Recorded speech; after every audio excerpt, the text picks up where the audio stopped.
Today let us see internal structure of testis. The testis is covered by three coats. The outermost coat is tunica vaginalis and the middle coat is tunica albuginea and the innermost coat is tunica vasculosa. First we will see tunica vaginalis. This tunica vaginalis covers the whole testis and except the posterior portion. That is where testicular vessel and nerves enters. The next one is tunica albuginea. This tunica albuginea is dense white fibrous cover which covers the whole testis, and the posterior border is thickened and forms what? No, vertical septum, that is the mediastinum. The next one is tunica vasculosa. Next one is what? Tunica vasculosa. This tunica vasculosa that lines this testicular lobules. It lines which one? The testicular lobule. Each lobule has 1 to 3 seminiferous tubules. These seminiferous tubules join at the apices and form a striped tubules, or that is tubular erecti, and enters into the mediastinum. It enters into the mediastinum and form a network of tubule that is called reti testi. See, it enters in the mediastinum, form a network of tubule that is what? Reti testis.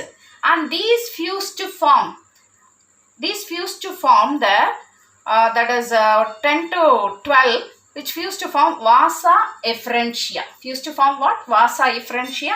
And these vasa efferentia open into the common tubule and form what? Epididymis. Form what? Epididymis. What is the function of epididymis? That is here only function of that is maturation of sperm takes place.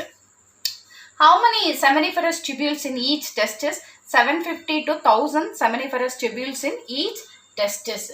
Next we will see about epididymis. Epididymis has three parts. In man, the length of the epididymis is 6 meter. The next one is, it has three parts. The upper highly coiled part is caput epididymis. This is called as what?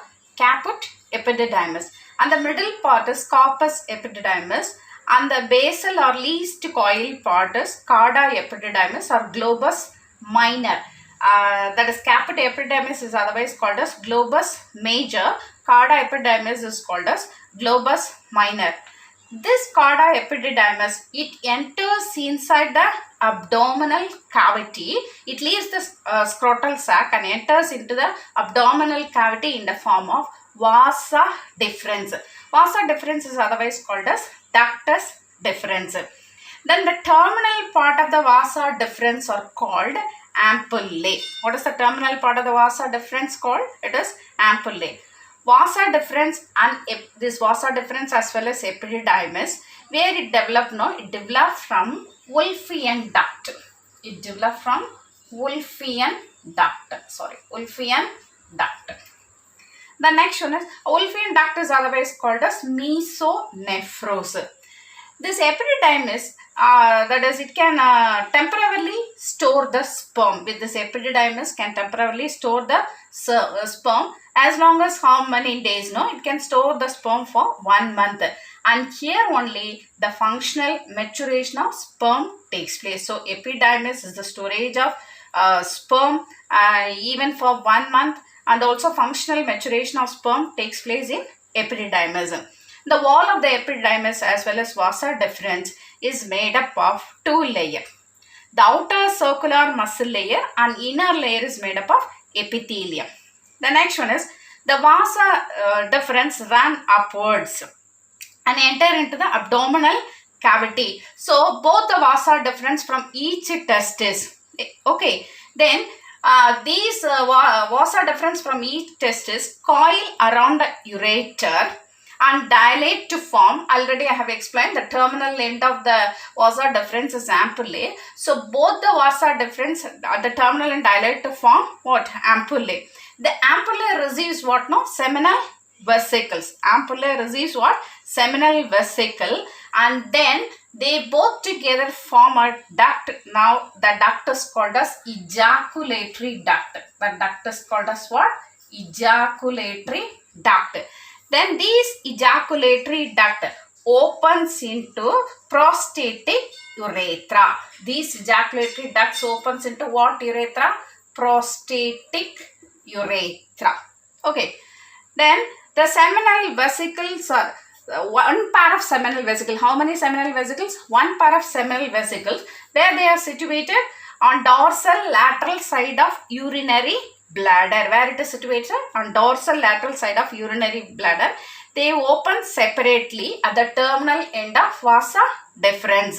And there's a ampullae and this seminal vesicle, they meet together and form, they together form what duct? Ejaculatory duct. Next one we'll see accessory reproductive glands. First one is seminal vesicle. This seminal vesicle is formed from the Wolffian duct of embryo. It is formed from the Wolffian duct of the embryo. See, internally the seminal vesicle is lined by what epithelium? No, glandular epithelium. It is lined by glandular epithelium. See, since it is lined by glandular epithelium, automatically there is a secretion. It secretes what fluid? No, seminal fluid. It secretes what fluid? Seminal fluid. How is the seminal fluid? It's a lubricating, transparent, jelly-like substance. 60 to 70% part of the semen is seminal fluid. 60 to 70% part of the semen is seminal fluid. The seminal fluid is slightly alkaline. That is pH is, the pH is 7.3. What are the substances present in this? Fructose. Fructose, which act as a fuel. To sperm, fructose. Then apart from fructose, what are the other substances? No, fibrinogen, then prostaglandin, citrate, inositol,